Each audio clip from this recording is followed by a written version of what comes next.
Another legit na loan application at madadownload nga to sa may Play Store and App Store. So ako nga ay na-offeran lang naman ng 85,000 pesos ha, first time at pwedeng bayaran ng 6 months up to 36 months to pay. So below 15% ang pinaka monthly interest niya. Kaya tingin ko makakatulong din to sa inyo. Pero syempre, disclaimer lang, laging utangin kung magkano lang yung kailangan.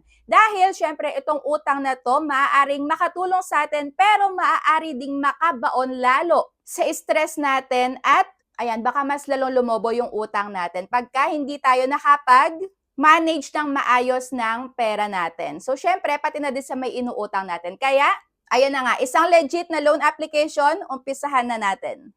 Pero kung bago ka pa lang dito sa aking YouTube channel, huwag mo kalimutang mag-subscribe and pindutin mo na din yung notification bell para lagi kang maging updated sa mga next uploads natin dahil namimigay nga tayo ng 100 na GCash pang load. Every Sunday yan, basta ikaw nga ay laging active every time na mag-upload tayo. Mag-like, share, and comment sa ating kada upload. So ito nga yung nanalo nung nakaraang linggo. Kung hindi mo pa ako na PPM, ayan, i-PM mo na ako agad para maklaim mo na nga yung iyong 100 na pang load.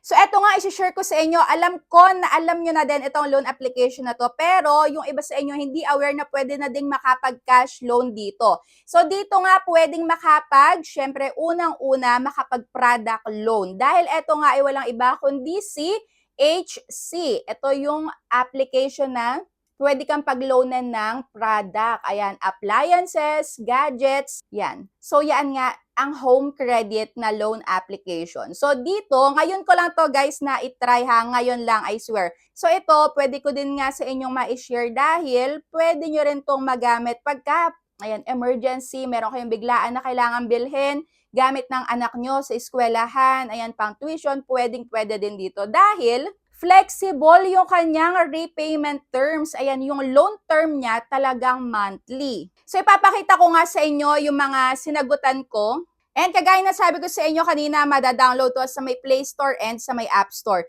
So, dito nyo nga makikita yon. Open nyo yung inyong home credit application, lalo na kung nakapag-product loan na kayo sa kanila. So, dito inuunahan ko na kayo ha. Maaaring mag-home visit to dahil malapit lang naman sa atin yung mga ina-applyan natin ng mga ayan, sa mga mall na nag-o-offer ng home credit na installment nga, pagka magpa-product loan tayo. So, possible talaga na ma-home visit tayo pagka tayo ay nagkaroon ng palya sa may pagbabayad dito. So, ayan, heads up na agad.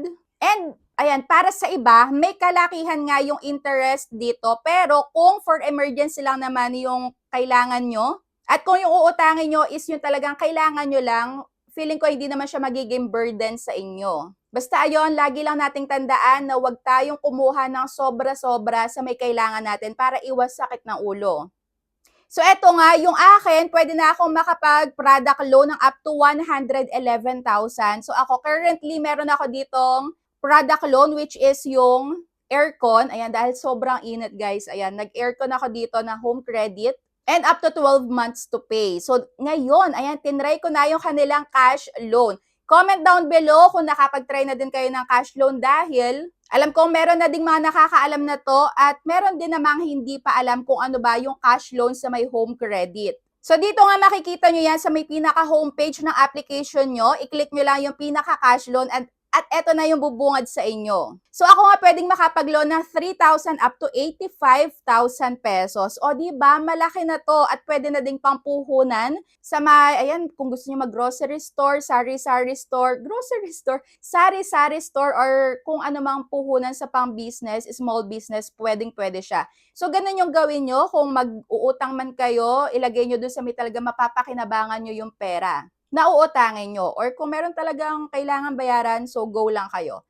Huwag kayo maglo-loan kumpara lang sa luho dahil masakit yan sa bulsa. So dito na nga tayo. Sa may 3,000 pesos, ayan, eto yung babayaran natin pagka 36 months yung pipiliin natin. Ayan, meron tayong babayaran monthly na 343 pesos. At kung 6 months naman yung ating pipiliin, ayan, 752 naman yung pinaka-monthly na babayaran natin. And nung kinalculator ko nga, yung 752, itinimes ko sa may 6. So, lumalabas dito na 4,512 ang pinaka lahat-lahat ng babayaran natin. So, dito guys, hindi siya buong matatanggap. meron tong bawas pero ayun, makakapag-decide din kayo kung ipagpapatuloy nyo or hindi dahil dito may 500 nga na mababawas. So dito sa 4,512, i-minus ko yung uutangin natin. So which is lumalabas na 1,512 yung pinakamagiging tubo niya sa loob ng 6 months. So ito yung pinakamadadagdag sa may inutang natin na 3,000 pesos. So sa tingin nyo, ayan, okay ba itong home credit na cash loan? Comment down below para mabasa nga din natin. And kung ano din yung na-experience nyo once na kayo ay ma-overdue sa may home credit, ayan, home credit, paki-comment down guys para mabasa ko din at para ma-feature ko kaya sa may next na upload natin. So dito naman syempre itatry natin ang 85,000 pesos at sa loob ng 36 months. So ito yung sinasabi ko sa inyo ha, once na kayo ay ma-offeran ng malaki, tapos ginrab nyo agad-agad yung malaki na yan, ay nako, mag-ready na kayo sa may stress dahil ito yung aabotin ng ating pinaka-loan sa kanila. Ayan, 5,535 ang monthly natin sa loob ng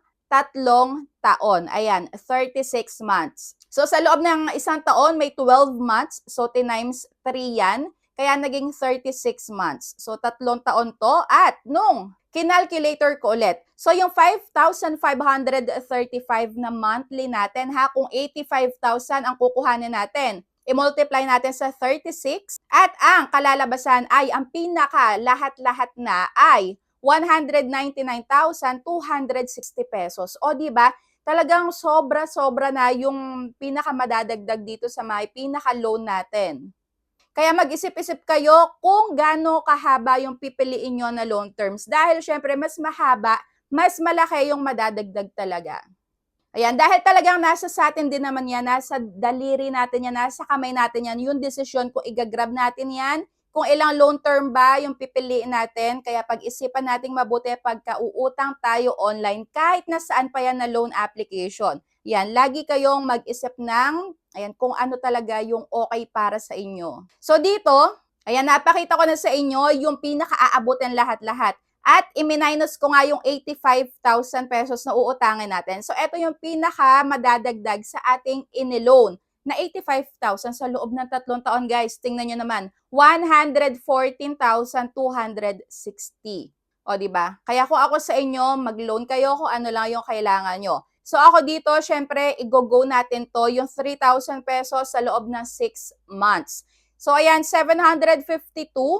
So, para sa akin, magaan to dahil talagang hati-hati siya sa loob ng 6 months. And legit guys, ang home credit, talagang nagre-report to sa CIC. SEC registered yan. Kaya if ever na talagang mali kayo dito ng pagbabayad, makikita talaga to ng ibang banks kung ikaw ay may overdue dito and possible na maapektuhan yung mga iba mo pang future bank loans or sa iba pang legit na loan application na submitting entity din. So makikita nila ang iyong credit history. So dito na nga, ayan yung iyong credit score. So next, ang loan summary. So ito na nga yung tatanungin syempre ng marami. Magkano ba or ilang % ba ang pinaka-interest ng home credit?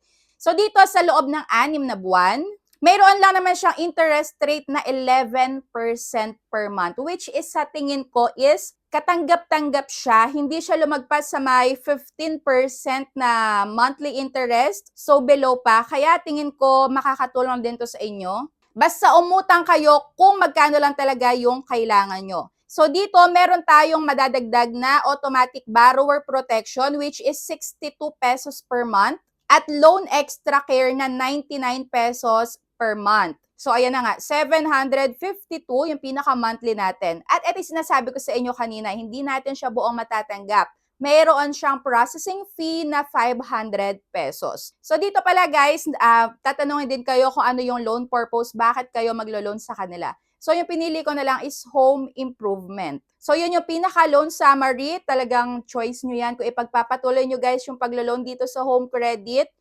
Hindi ko kayo pinipilit ha, nagre-review lang tayo and for general purposes, kung nangangailangan kayo for emergency, pwedeng-pwede nyo lapitan to pero think twice, thrice, bago kayo mag-agree or bago kayo mag-accept. Basta make sure na meron kayong pambayad dun sa may mga due date na ipapakita sa inyo and kung gaano katagal talaga kailangan nyo. So dito sa may application form natin, ayan, ipapa-review lang sa atin itong ating mga personal information. Dahil syempre kung nakapag-product loan na kayo dito, meron na kayo automatic na nasubmit na ID, meron na kayong income information, personal information, at housing type. So, yung mga may check na yan sa may gilid, okay na yan. Ibig sabihin na i-provide na natin yan nung nag-product loan tayo sa kanila.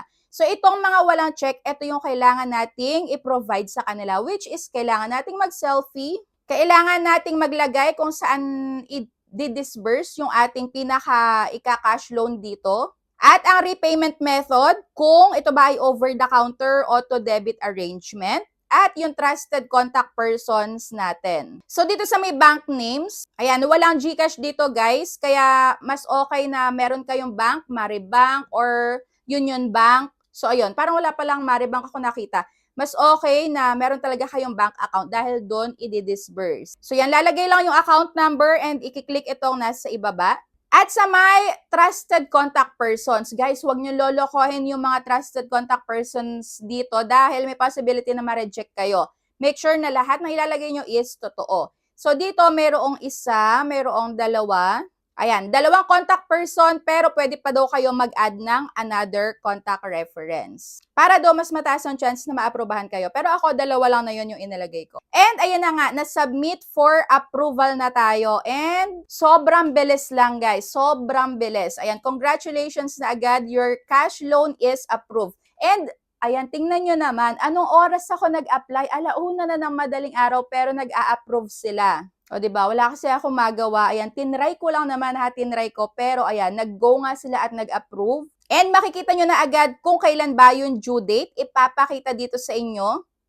Ayan, kung kailan yung due date, kung kailan yung first due date mo, at kung kailan yung last due date mo. Lahat na yan, transparent sila. Nakalagay na yan sa may pinaka-application. Kaya, hindi kayo malilito kung kailan ba talaga yung first due date nyo. And ayun na nga, meron sa inyo ipapakita na loan agreement. Naka-specify dyan lahat-lahat na kailangan nyo malaman. And ayan, yung loan amount nyo. Yung other charges, which is yung processing fee, yun lang yung mababawas, 500 pesos. And yung effective interest rate na 11% per month. So, yan lang guys. And ayan na nga, nag-chat din sa akin. Ay, nag-email pala. Ayan, nag-email sa akin na, ayan na nga, pumasok na daw sa aking bank yung iniloan ko. At nakalagay din sa may pinaka-email yung summary ng loan. Kaya talagang okay na okay sila. Nandito yung account number. Ayan, yung monthly installment amount. Kung gaano katagal natin siyang babayaran. Nakalagay din kung kailan yung first na pagbabayad natin, yung last na pagbabayad, at kung kailan daw tayo dapat magbayad na date every month. O diba? So naka-stipulate na lahat-lahat, hindi na kayo malilito. So eto, nag-reflect na din sa aking pinaka-homepage yung iniloan ko dito na cash loan, which is yung due amount ko nga ay 752. Tapos sa April na yung first repayment ko. O diba? So napakabilis lang guys, nasa sa inyo kung ipagpapatuloy nyo yung paglo-loan dito. Pero para sa akin, tingin ko makakatulong to sa inyo. Lalo na kung for emergency purposes, yung wala kayo talagang malapitan na kamag-anak, wala na kayong loan application na talaga malapitan, pwede kayo dito sa Home Credit. Lagi ko sa inyo sinasabi, mag-utang or umutang kung magkano lang talaga yung kailangan dahil mahirap pagka sobra-sobra yung in-loan natin. Mahirap bayaran at masakit din sa bulsa talaga. So ayan, comment down below kung nagustuhan nyo din ba itong cash loan ng Home Credit. Kung okay ba sa inyo yung 11% na monthly interest nila, ayan, comment down below. At kung ano pa yung na-experience nyo dito kung kayo ay existing borrower na nila. So ayan lang, sana matulungan din kayo na to. And ang utang, tandaan, ito ay civil obligation na kailangan nating bayaran. Kung ano man yung obligasyon natin, responsibilidad nating bayaran kung ano yung inutang natin. So kung mangharas man sila, kung may pananakot man sila, kung may mga threats man na ginagawa yung mga agents ng iba't ibang loan application, so sila na yung magbabayad nun dahil may pananagutan na sila sa batas. Basta tayo, responsibilidad natin kung ano man yung mga ginagawa natin or kung ano man yung mga inuutangan natin, kailangan nating bayaran. So, ayan lang. Thank you for watching and see you on my next vlog. Bye!